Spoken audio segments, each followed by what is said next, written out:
Hi class. So today I just want to do a quick little video to talk through a few of the things that you might be having questions about or um, some helpful tips and suggestions for the upcoming online test. For some of you, this may be the first time you're taking a test online if it's your first semester at COS, or we kind of just did it at the end of last semester, but it might have been a little weird and a little wonky. Um, every instructor is going to do things a little bit differently, so this is not necessarily going to work for all of your classes, but I just wanted to give you a heads up of what to expect and what will work for my class. So first, I have a couple of tips. The way that the tests are that there is no time limit. So once you're in the test, you can take as long as you need. Majority of the tests are going to be somewhere between 30 and 40 questions. So they're not horribly long. This first test is going to be chapters 1 through 6. And the thing about the test to remember is that once you start it, it does need to be completed in the same time. So you can't work on it for a little bit, close it out and have it save your responses and come back later. Once you start, you have to finish the whole test. Because if you don't finish the whole test and you close it down, it might submit it to me, and then you won't have some of the answers filled in. So that's important to remember. So when you're thinking about next week and the test is open, you have the whole week, just like a normal module is open for a week and you have the discussion assignment for that week open that whole week, Sunday to Friday, you're gonna have the same amount of time for the test. However, you need to think about your week and when the best time to take the test would be. You don't want to take the test when you're extra tired, or you don't want to take the test when you've just got like a little bit of time in the middle of the day, but then you've got to leave for work or somewhere where you have to be on time.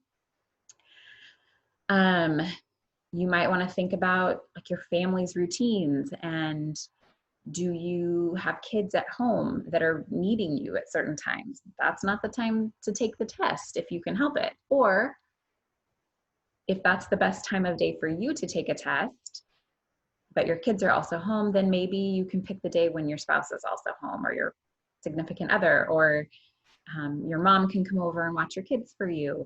Just thinking through some of those things so that you are at your best and most uninterrupted, which can be tricky.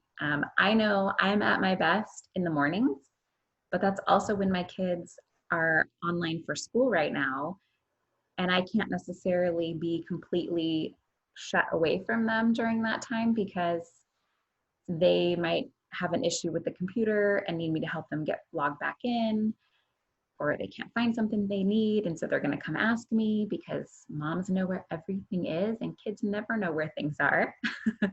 And so I know that that cannot be my most uninterrupted time. My most uninterrupted time is actually like 9:30, 10 o'clock once my kids are all asleep, but that's not the best time for me to actually take the test if I was taking the test, because I'm tired by then. I've been up all day and I'm ready to go to bed by that point in the day. So just think about when you're at your best, plan ahead. If you need to schedule that time and get help to make it uninterrupted, just try to think that through. And then again, make sure you give yourself enough time. So, if we were having this test in class, I would assume that a 30 to 40 question test would easily be finished within the hour and 15-minute lecture time that we would have had if we were physically in class together.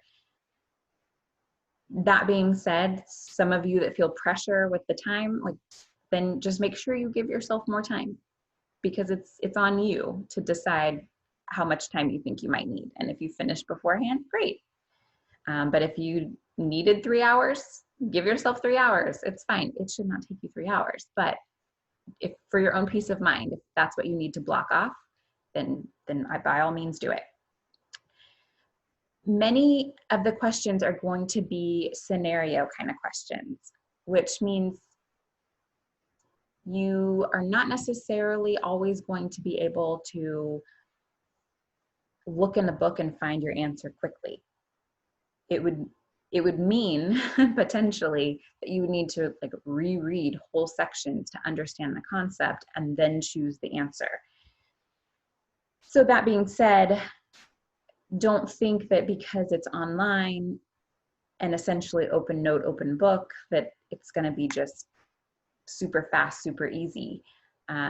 Because it's online, open note, open book, I'm trying to make it so that you actually have to understand the concepts rather than just quick kind of index reference, look it up in the chapter real quickly and find your answer kind of question. There might be a few of those in there, but for the most part, they're scenarios so that you need to understand the concepts. Another couple of suggestions I want to give you is make sure that you have a good internet connection. You don't want your internet to be spotty and then lose the connection because it might submit your test before you've actually finished. And then you'd have answers blank, which means they're counted as incorrect. So make sure you have a good internet connection. Please, if at all possible, do not use your phone for the exam because again, that app has some really helpful features, but it's not meant to actually do all your assignments and especially a test on it. It malfunctions frequently. It can freeze up or again, lose a connection. And then you are potentially putting yourself in a situation that's really frustrating or you're stressed and anxious because now your test is submitted, but you didn't actually finish it. And that's not going to represent what you know of the class well. So again, thinking through your next week, when can you get to a computer where you can sit down, have a good internet connection, and have the time to take the test? That's all part of your planning ahead for things like this. Okay, the other thing that I wanted to mention about the good internet connection too is if your children are also doing school online, sometimes all of you needing to be online at once is going to make it so the internet is sketchy. And so again, that might not be the best time. Even if you think, oh, my kids are totally like, you know, in their class and their attention is somewhere else and they won't need me for 3 hours. You need to make sure that your internet can handle that before you do that. Because either you'll get kicked off and your test will get messed up, or they'll get kicked off of their class and then they'll be interrupting you while you're trying to take your test. So that's just another thing to think through. I want to show you what it looks like when you go into the test and just show you a couple things about it when we get in there. So I'm going to share my screen here. So we're going into the class and then we would be here at the home page, going to go into modules.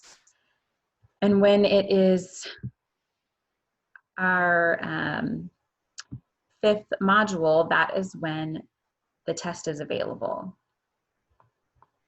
Okay, so you would come down here to the 5th module. Here is your quiz. It's actually going to be available the week after we finish chapters 5 and 6, because I want you to spend time on chapters 5 and 6, learning that material. I don't want you stressed about or like trying to rush through chapters 5 and 6 just so you can get to the test. So you're going to find the test in module 5, but it'll actually be the next week when it opens up. So we're going to go to the test here. you'll come to where it gives you instructions. Another thing to know about this test is that there is a passcode. So the passcode I have written here in the instructions. My only question is, because this is something I don't know since I've never taken a test on Canvas, is if the passcode will, or if these instructions will show when you click on the quiz, or do you have to put the passcode in before you can even see the instructions? I'm not sure. So right now, write down this passcode so that way when you go to take your quiz, you will have it written somewhere where you know what it is, and then you can access the quiz when you're ready to. So my passcode is right here, Hoagland, capital H, 148, no spaces. That's it, Hoagland 148.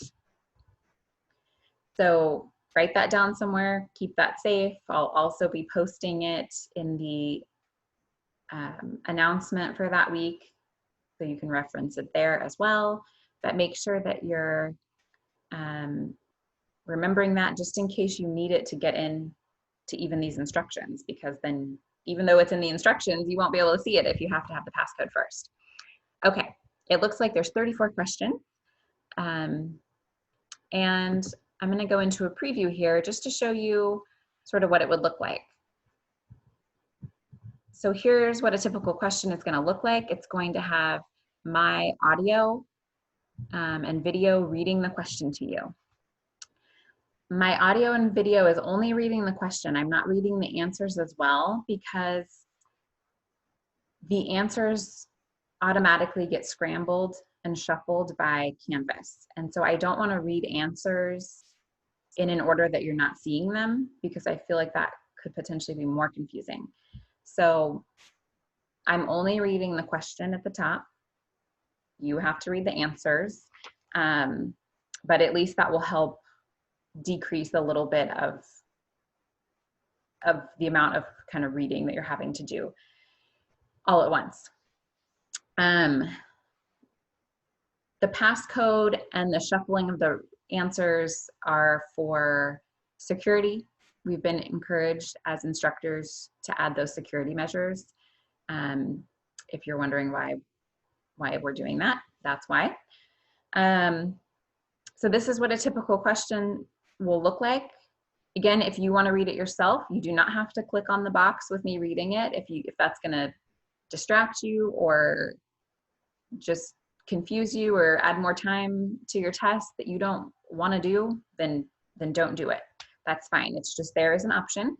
I'm reading the questions exactly as they are. I'm not elaborating in any way. I'm not, rewording them or defining anything. I'm just reading the question exactly as it's printed. However, if you find that you are thinking, I don't know what that word means, like in one of the questions or even in one of the responses or answers options, if you don't know what a word means, open up another tab on your computer and type in definition of and put in the word that you don't know and let Google be a dictionary for you. That is perfectly okay, because it might help give you another way to say that word that makes more sense to you, and it will help you figure out what the question is asking or what the answer is meaning. If we were in class together taking the exam and you had a question about a question, I would do the same thing. I would try to give you a definition or a synonym for that word so that you could understand the question better. So feel free to do that if you need to. That's a good use of your resources. Let's see, is there anything else I wanted to tell you? Oh, the last thing I want to tell you is that after you take the exam, it's open the whole week and it will close on Friday like a discussion assignment does.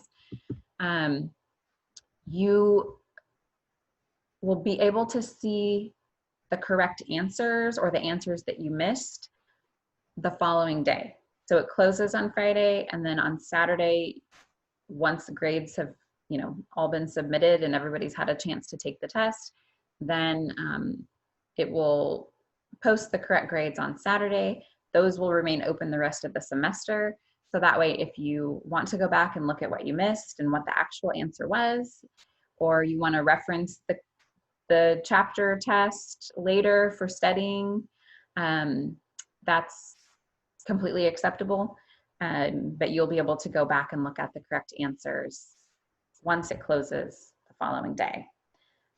Please, please, please try your best to make it so that you can take the test sometime. You've got the whole week. So please try to take the test sometime that week.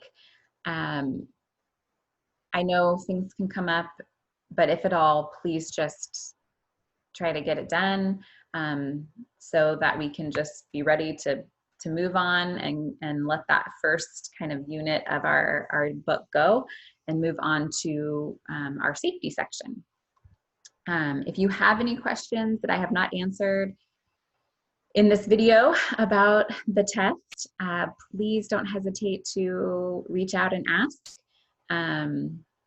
I'm open to questions, and I just thought that this might preemptively give you a little bit of information that maybe you were wondering about when it comes to the exam. It'll be our first one, so that's why I wanted to kind of give you a few other details here and hopefully make you feel a little bit more comfortable going into it next week. All right, don't hesitate to email or connect with me on office hours this week if you have questions that I haven't answered about the test. Thanks.